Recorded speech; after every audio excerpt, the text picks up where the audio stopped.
Channel Bank Jali News would give you several information. The first information about what really happened to Nika Shahkarami. Witnesses to her final hours cast doubt on Iran's story. By Gianluca Mezzofiore, Katie Polglase and Adam Pourahmadi, CNN. Updated 3:07 AM Eastern Daylight Saving Time, Thursday, October 27, 2022. CNN. A black-clad Iranian girl stands on top of an overturned garbage bin, waving her headscarf as it is engulfed by flames, amid chants of death to the dictator. A moment later, video shows, she crouches to collect another scarf, from a friend, which she will also set on fire in front of the protesters.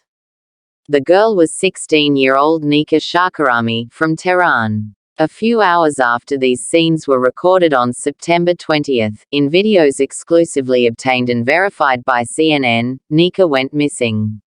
And more than 1 week later, her family learned that she was dead. Iranian authorities claimed Nika's body was found at the back of a courtyard on the morning of September 21. Her mother wasn't given access to identify her until 8 days later. CCTV footage released by the authorities timestamped just after midnight as September 20 became September 21 showed the figure of a masked person they said was Nika entering a building that was uninhabited, and still under construction in Tehran. A Tehran prosecutor initially said she died after being thrown from the building's roof, and that her death had no connection to the protests of that day, but despite apparently declaring her death a homicide, he did not say whether there were suspects under investigation. State broadcasters reported that she fell, but did not provide evidence to support the claim it was an accident. On Wednesday, after CNN asked the government to comment on the evidence in this investigation, an Iranian media report quoted a Tehran prosecutor as saying that Nika's death was a suicide. Iranian authorities still have not responded to CNN's repeated inquiries about Nika's death. Authorities never explained why Nika would enter that building on her own, and Nika's mother has said she doesn't believe the masked person is Nika.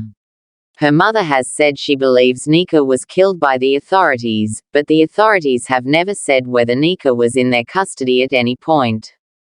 But dozens of videos and eyewitness accounts obtained exclusively by CNN indicate that Nika appears to have been chased and detained by Iranian security forces that night. One key eyewitness, Ladin, told CNN she saw Nika being taken into custody at the protest by several large-bodied plainclothes security officers, who bundled her into a car. Add feedback. Moments earlier, this witness, while stuck in Tehran traffic, filmed a video that purportedly shows Shahkarami ducking behind a white car and yelling, "Tekun nakan," which means, don't move, to its driver before running away from the brief shelter it gave her. 7 people who knew Nika and spoke to CNN confirmed it was her. The same footage, filmed at 8:37 p.m. on September 20, also shows anti-riot police on motorcycles, patrolling the area. "I wanted to save her, but I couldn't," said Ladin. There were about 20 or 30 Basijis on motorcycles on the sidewalk, she said, using the local name for the paramilitary organization that has been at the forefront of the state's crackdown on protesters. Shahkarami was throwing rocks at them. "I was scared and I even went past her and said, 'Be careful, dear.' Because there were a number of plainclothes police in the streets going through the cars looking for her. 50 meters ahead they got her," Ladin added. Ladin came forward to CNN after realizing that the teenager she had filmed and spoken to was the one whose death had been reported days later. CNN exclusively spoke to several witnesses who were at the Tehran protest on September 20 with the help of activist group 1500 Tasvir.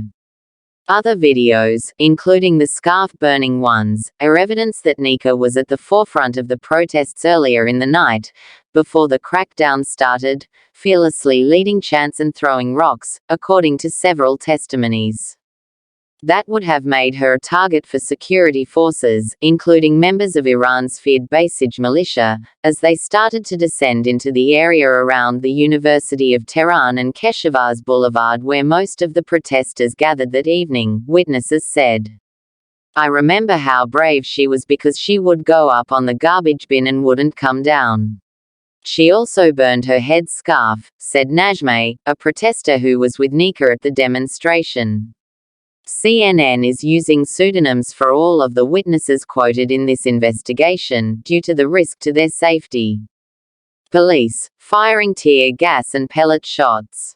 Students had gathered near Lale Park around 5 to 6 p.m. on September 20 to protest the death of Mahsa Amini, a 22-year-old Kurdish-Iranian woman who died last month in state custody after being detained by the country's morality police, allegedly for how she was dressed. The scene was one that has become familiar in Tehran in recent weeks, young people, mostly women, chanting, "Death to the dictator," burning headscarves and throwing rocks towards security forces. At one point, a trash bin was brought over and overturned to block the road. Nika hopped on top along with a couple of others, video footage showed. She burned her headscarf and waved it. I told her not to wave it because you could burn yourself, just hold it until it burns, said Nima, who was also at the protest and saw the events unfold.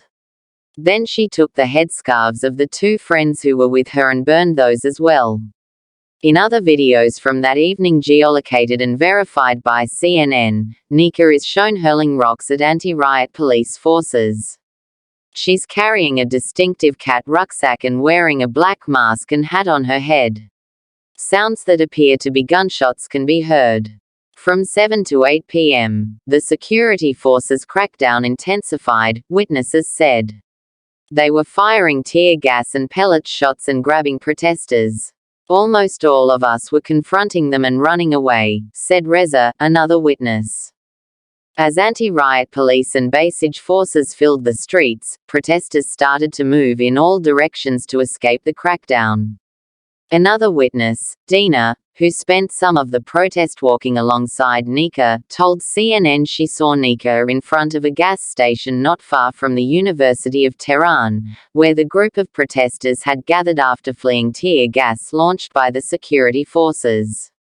Others managed to capture on video those being detained by what appeared to be plainclothes officers.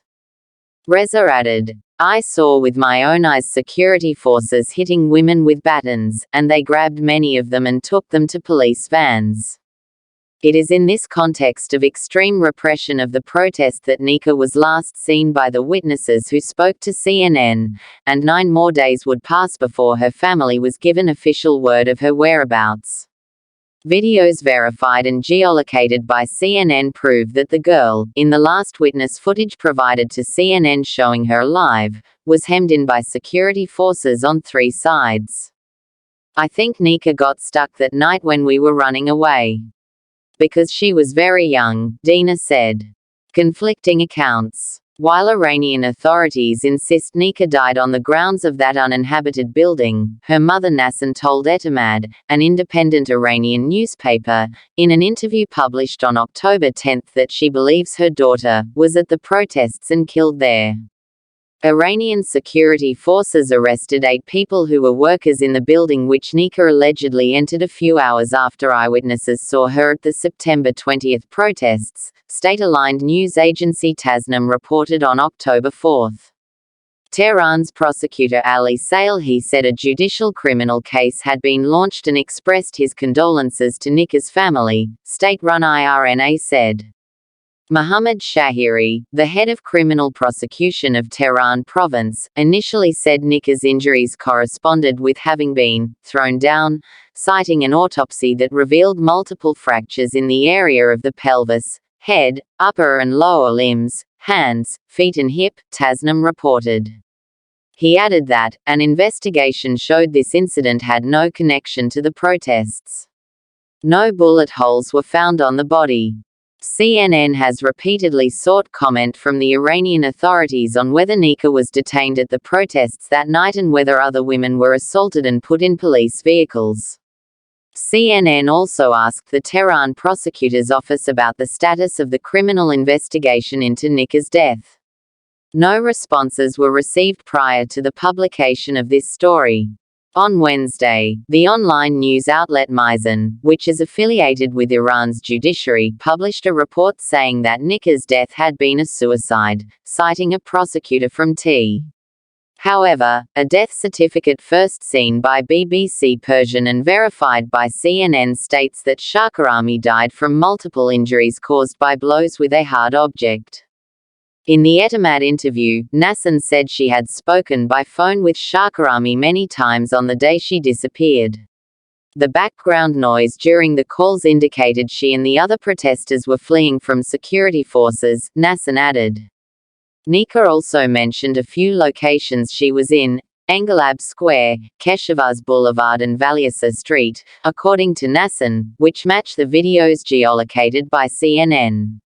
Nassan last spoke with her daughter just before midnight, she said, and after that, all her attempts to call Nika indicated that Nika's phone had been disconnected.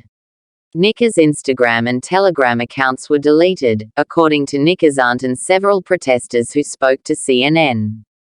For days, her family says they went to police stations, jails, and hospitals looking for traces of her, all to no avail.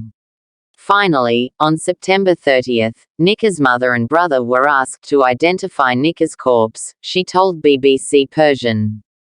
On October 6, in an interview with Radio Fada, Nassan claimed that while she and other members of the family were looking for Nika in the days after her disappearance, one person gave her Nika's national ID number and told her, the IRGC got her, they wanted to slowly interrogate her. That matches what Shahkarami's aunt, Atash, told BBC Persian soon after she disappeared. An unofficial source from the IRGC themselves got in touch with me and said, this kid was in our custody a week ago, and after we were done interrogating and building the case file, 1 or 2 days ago, she was transferred to Evin prison, Atash said. Atash and Nika's uncle, Mohsen, were subsequently arrested by Iranian security forces and forced to make a false statement, according to BBC Persian, citing a source close to the family. Following the BBC's reporting, when reached by CNN, Atash asked not to be contacted again, citing safety concerns. While the family arches for answers, the people who were with Nika on that day are also still reeling from her death.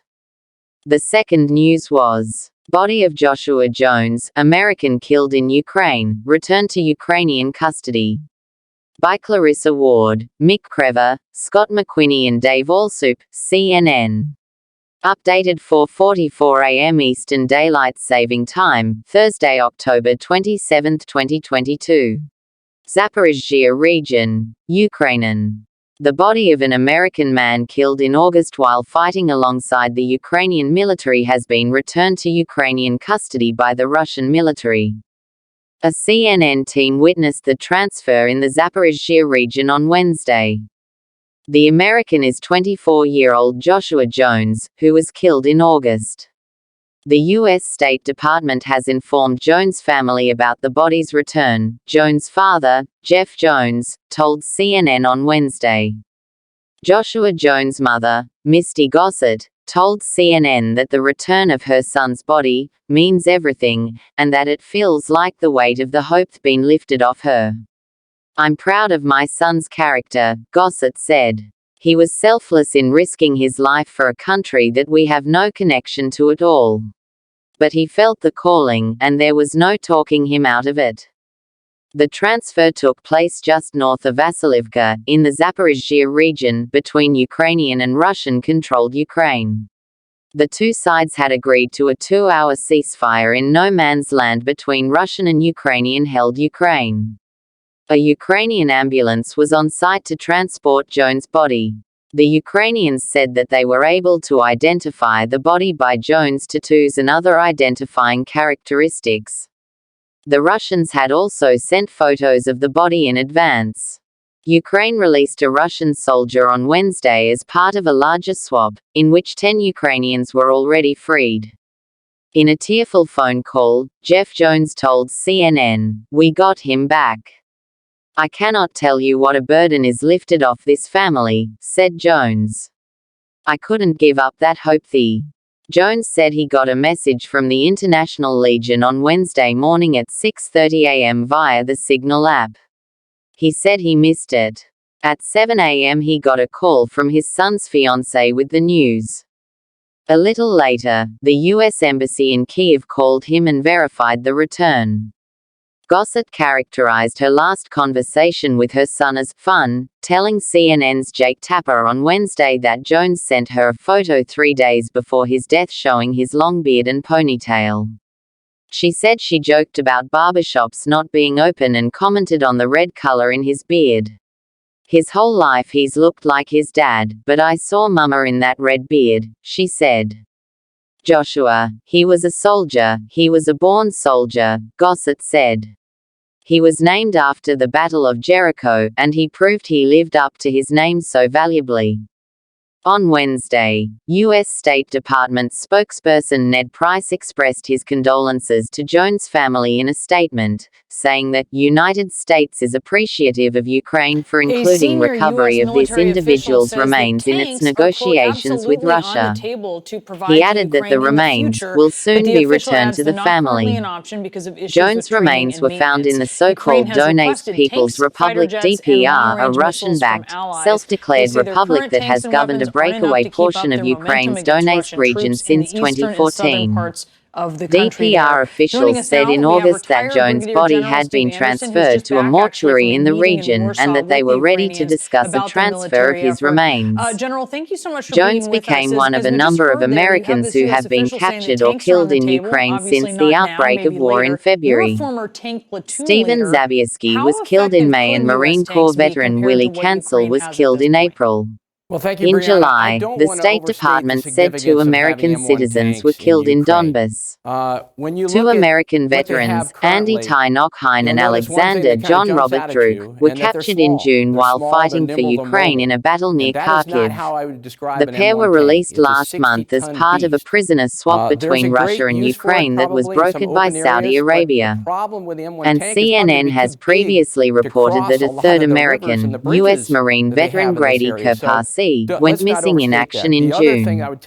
Russia is the only country that considers the DPR independent. The international community does not recognize the region and its institutions, and considers the territory to be part of Ukraine.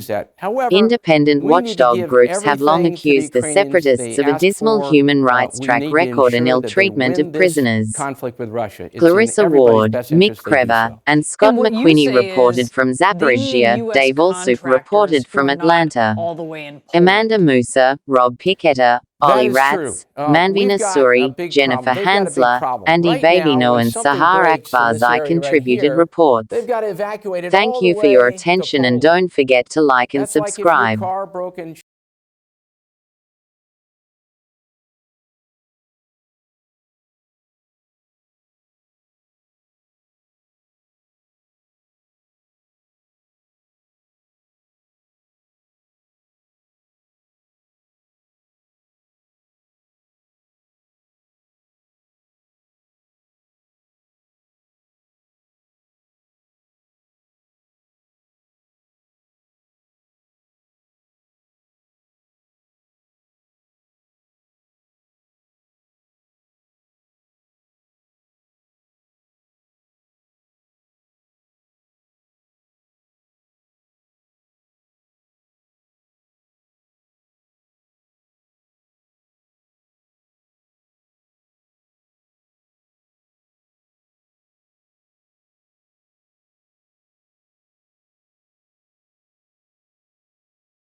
uninhabited building, her mother Nasrin told Etimad, an independent Iranian newspaper, in an interview published on October 10 that she believes her daughter was at the protests and killed there.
tanggal 30 Oktober 1961, Uni Soviet menguji coba sebuah bom hidrogen atau bom termonuklir yang diberi nama Tsar Bomba.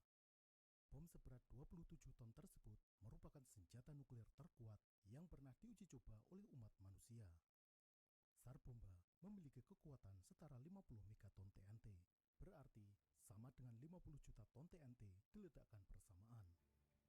Kekuatan ini 3.300 kali lipat bom atom yang dijatuhkan di Hiroshima. Ledakan Tsar Bomba menghasilkan bola api raksasa berdiameter 8 km. Kemudian, awan berbentuk cendawan menjulang setinggi 65 km. Awan cendawan ini dapat dilihat hingga jarak 800 km. Kekuatan ledakan tersebut menghancurkan apapun dalam radius 9 km. Dalam radius 20 km, kekuatan ledakan akan memberikan kerusakan parah hingga sedang pada bangunan. Dan radiasi panas akan membakar benda-benda yang mudah terbakar. Kerusakan ringan dan gelombang kecut yang merambat di udara dapat dirasakan hingga radius 54 km. Namun, gelombang kecut ini sebenarnya merambat ke seluruh permukaan bumi. Memang tidak dapat dirasakan oleh manusia, namun terekam oleh sensor hingga di Selandia Baru. Stasiun meteorologi di Selandia Baru mencatat kenaikan tekanan atmosfer sebesar 0,6 milibar. Radiasi nuklir menyebabkan ionisasi partikel atmosfer sehingga menyebabkan interferensi pada siaran radio selama 40 menit hingga jarak ratusan kilometer dari pusat ledakan. Bagaimana seandainya bom tersebut diledakkan di Jakarta? Berapa kira-kira jumlah korbannya? Kita akan membahas efek ledakan nuklir jika seandainya diledakkan di pusat kota Jakarta. Kita ambil contoh pusat ledakan ada di Monas. Untuk memaksimalkan radius dari efek ledakan, maka bom nuklir diledakkan di udara atau airburst. Ketinggian airburst optimal tergantung dari kekuatan bom tersebut. Sebelum kita membahas Tsar Bomba, kita coba dulu bom atom Little Boy yang dijatuhkan di Hiroshima. Bom atom Little Boy memiliki kekuatan setara 15 kiloton TNT. Seandainya diledakkan di atas Monas, maka akan terjadi bola api dengan radius 180 meter. Ukuran bola api ini tidak lebih besar dari lapangan silang Monas. Kehancuran total akibat tekanan ledakan berada di radius 340 meter. Ini juga masih berada di dalam lapangan Monas.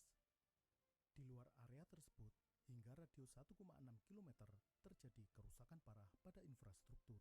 Bangunan-bangunan akan roboh, dan sebagian besar orang di area ini akan tewas. Radiasi panas akan membakar benda-benda seperti kayu, plastik, kertas, dan bahan mudah terbakar lainnya.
What really happened to Nika Shahkarami? Witnesses to her final hours cast doubt on Iran's story.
Jones became one of a number of Americans who have been captured or killed in Ukraine since the outbreak of war in February. Stephen Zabierski was killed in May and Marine Corps veteran Willie Cancel was killed in April. In July, the State Department said 2 American citizens were killed in Donbas. 2 American veterans, Andy Ty Knockheim and Alexander John Robert Druk, were captured in June while fighting for Ukraine in a battle near Kharkiv. The pair were released last month as part of a prisoner swap between Russia and Ukraine that was brokered by Saudi Arabia. And CNN has previously reported that a third American, U.S. Marine veteran Grady Kirpasi, went missing in action in June. Russia is the only country that considers the DPR independent.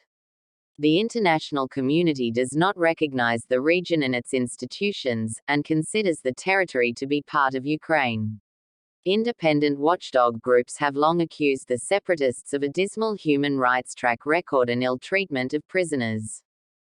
Clarissa Ward, Mick Crever, and Scott McQuinney reported from Zaporizhzhia, Dave Allsoup reported from Atlanta. Amanda Musa, Rob Piquetta, Ollie Ratz, Manvina Suri, Jennifer Hansler, Andy Babino and Sahar Akbarzai contributed reports. Thank you for your attention and don't forget to like and subscribe.